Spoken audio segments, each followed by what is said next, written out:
Hello guys, তো দেখো সকাল সকাল বেরিয়ে পড়েছিলাম চাকলাধামের উদ্দেশ্যে।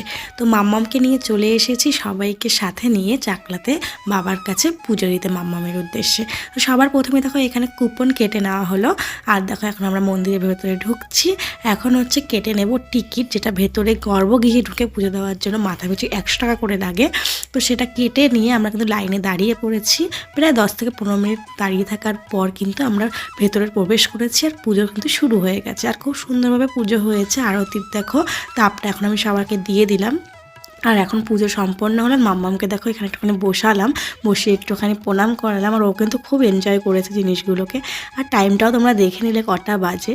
এখন পেরিয়ে দেখো বাবার পায়ের ফুল নিয়ে ওর মাথায় ঠেকিয়ে দিলাম। তারপরে এখানে দেখো চলে আসলাম, ধূপকাঠি মোমবাতি জ্বালিয়ে এখন গেলাম খাবার উদ্দেশ্যে। প্রসাদ খাওয়ার পর কিন্তু আমরা সাইডে অনেক মেলা বসেছিল, চলো তোমাদেরকে দেখাই। আমরা মেলাতে ঘুরলাম, কিছু কেনাকাটা করলাম আর দিনটা কিন্তু খুব সুন্দরভাবে কাটালাম। আর ফুচকা খেয়ে কিন্তু বাড়ির দিকে রওনা দিলাম। তো সকলকে টাটা, আবার নেক্সট ভিডিও দেখা হবে।